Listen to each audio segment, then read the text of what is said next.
Hi, you're probably watching this video because you have a stack of LEGO robotics kits in your classroom and your students will be learning to program them pretty shortly. I'm going to show you what you're going to need to do to get the kits ready because I don't think it's a good use of the coach's time in your classroom to have you open up the kits and sort them. It'll be better if we can get all the kits ready ahead of time and use the coach's time to help your students learn the programming.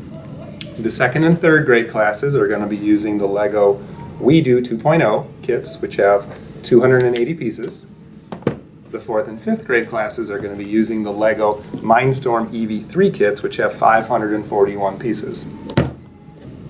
It may take a while to sort them, which is why I think it's best if you sort one of the kits ahead of time so that you're familiar with all the pieces, and then bring that kit to the professional development training on December 5th or December 8th.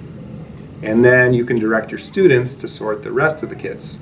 As tedious as that may seem, you may be surprised at how many students actually enjoy sorting Legos. Some teachers have unopened kits, and some teachers have previously used kits.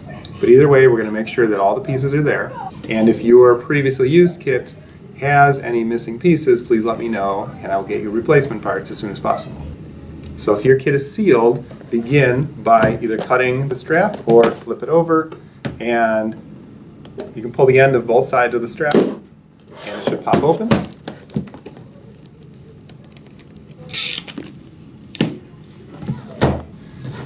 Then when you open it up,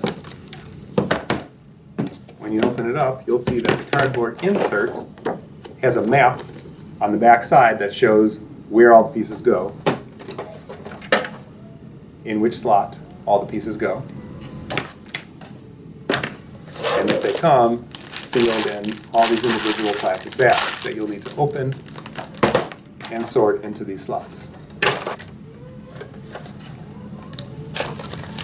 In the kit is also a sheet of stickers that you can put on the inside of each slot that corresponds with the map.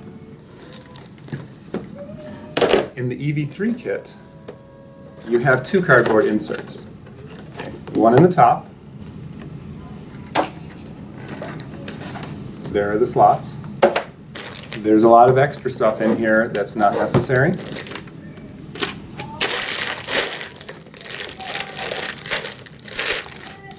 All the little pieces are in plastic bags that you'll need to open.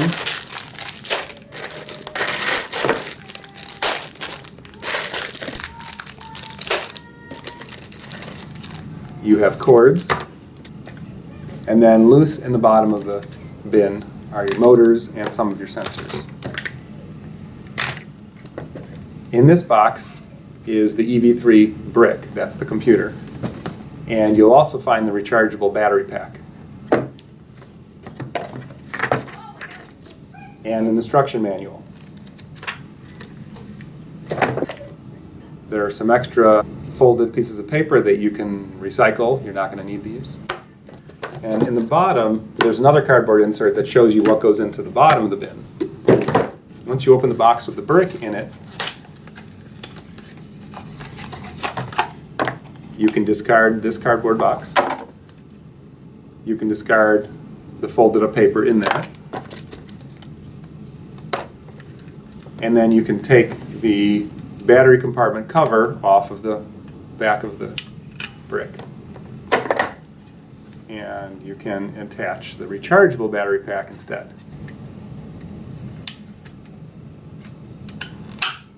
Just like that. There's the port where you're going to plug in the charger, which came in a separate box. And so you can plug that in and start that charging while you are sorting the rest of the pieces into the bin. Of course, Code to the Future has their own curriculum for both of these. However, if you wanted to build the LEGO Education Educator robot, that's what this will guide you through.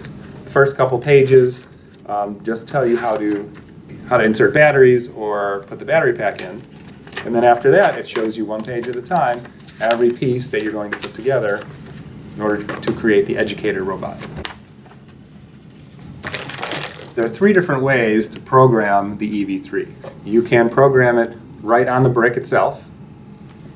You can use this cord to connect it to a computer and program it through a computer, which we're not going to be doing, so you actually don't need this cord. You can take that out and just set it aside.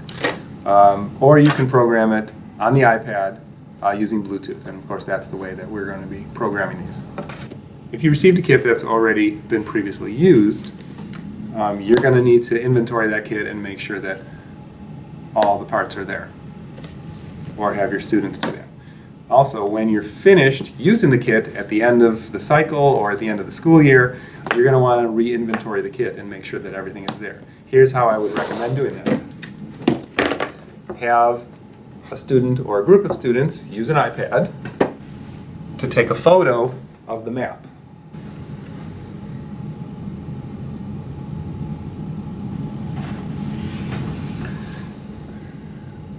Then they can view that photo, they can touch edit,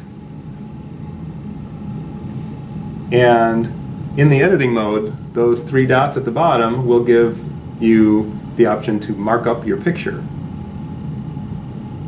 Okay, and then I'm going to choose, let's say, a yellow highlighter. Have students take this tray, set it down in front of them, have them take all the pieces out of a particular section and put them in that tray.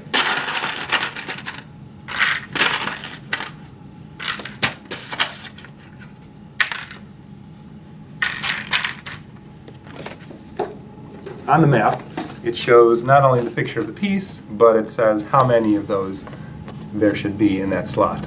So the students should find all of one particular type of piece. As they find all of those, put them back in the slot, and then use that yellow highlighter to cross that off so they can keep track of what's been put back. If there's anything missing, use the pen, circle the quantity, and let's say it calls for 2 of this first piece and I only have 1, I'm going to just write -1, meaning I'm missing 1. If I happen to find it, I can go ahead and erase that and highlight it, indicating that it's all been accounted for. Okay, additionally,